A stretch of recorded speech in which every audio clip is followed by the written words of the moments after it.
Right, I'm on the bridge, overlooking in the background there, Lock 33, top of a flight, coming out of Stone. And the reason I'm here is because there's a stoppage and I can't get through.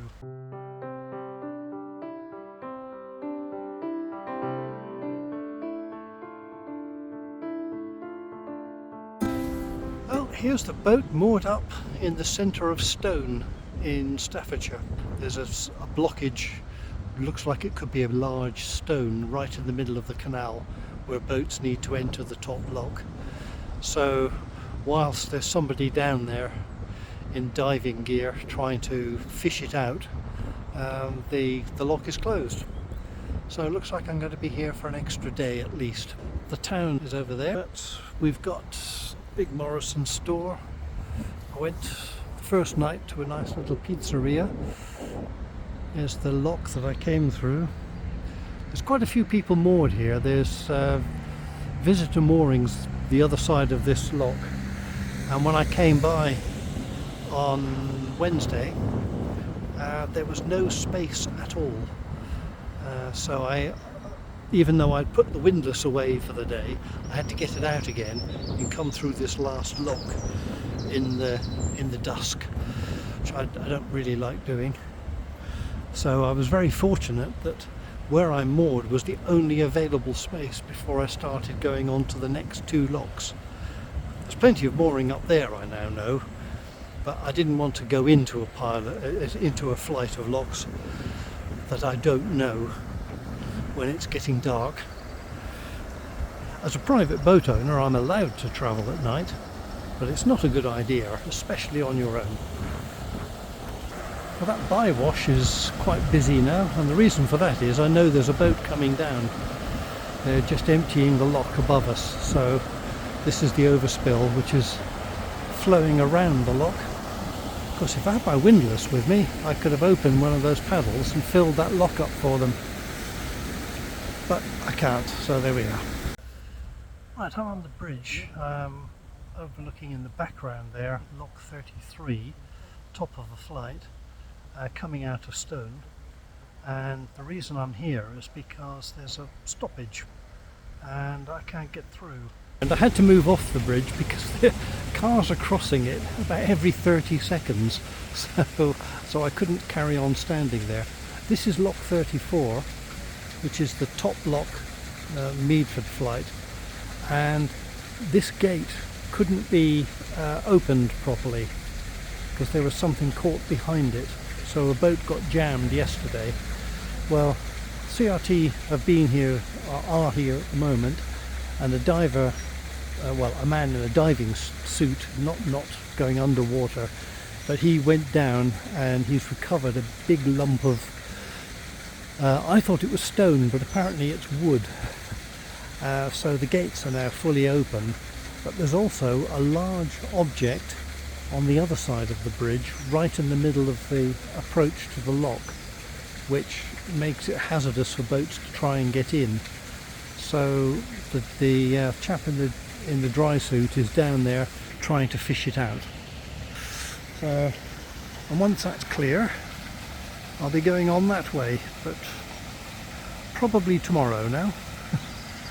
So let's get a picture of the other side. So this is the pound between Lock 34 and 33, and you can see the CRT, there are three people here. They've dropped the level of the pound so that the chap in the water can reach the object. But it's whatever it is, it seems to be a stone. It's very heavy, and they're trying to figure out how to get a rope around it so they can haul it out. But the approach, like a lot of the locks along here, there's a bridge with a narrow arch as the approach to the lock, so you've only got one line that you can follow going into the lock, and this object, whatever it is right in the way, and any boat will hit it trying to get in, so it has to come out before they can reopen the lock. I don't know how. I don't know if it's any coincidence, but there's a couple of coping stones missing from the other side of the bridge. I think it was in the pictures I did just now. Hopefully it's not one of those, because that would be quite something to try and lift out by hand. Right, I got to walk back down to Stone now then, and just wait until it's ready to go. Sorry, mate. Sorry.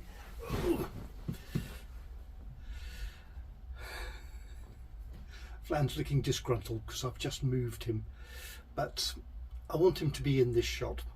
So we have an update on the problems on Friday with the Meaford top lock.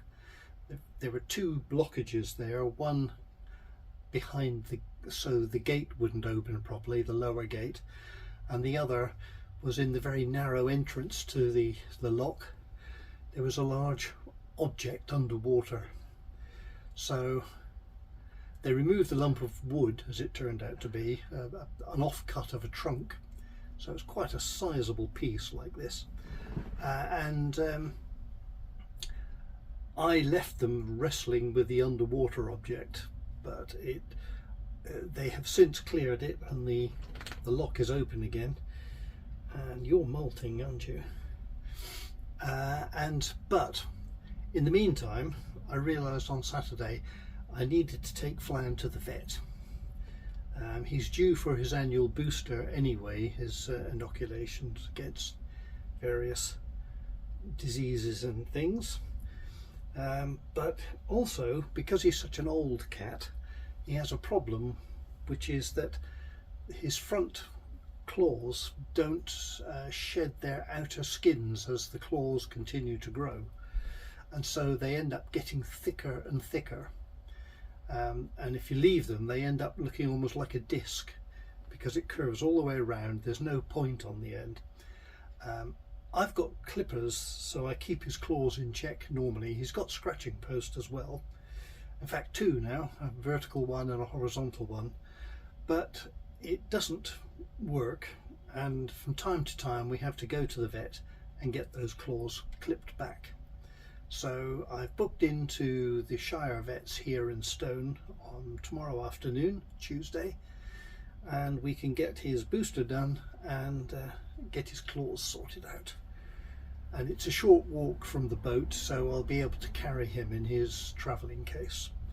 The vets were very good. I gave them the name of the vets we saw in Reading when we were down there, and the vets there have forwarded a very complete set of notes so that the people here will know exactly what they're dealing with.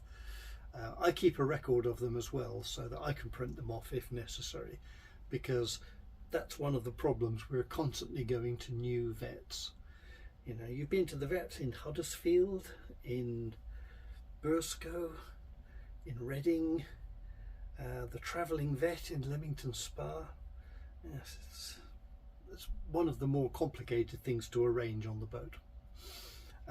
But as I was here until tomorrow afternoon at the very earliest, and Marianne is joining me on Friday for a few days, I decided that I could stay here. Technically the mooring I'm on, the sign says 2 days, but we are in the winter months until the end of this month, which means that unless it says different on the sign, we revert to the 14 days. So there is no sign. Sometimes the sign says 2 days all the year round, and then there's no question, but there is room here. It's fairly busy, but there is room for boats coming through. It's a very convenient spot. I've grown to quite like it, and Stone is a little town. So we'll be here until then, and possibly, we haven't decided yet, but before she leaves on Monday, Marianne might help with a few locks to get me up the hill, because there's several locks just to get out of Stone going up the hill. Right, and that's where we are. That's where you are. Are you going to settle now? So I think that's probably going to wrap up this week's video. So this time I'll do it. I'll say bye.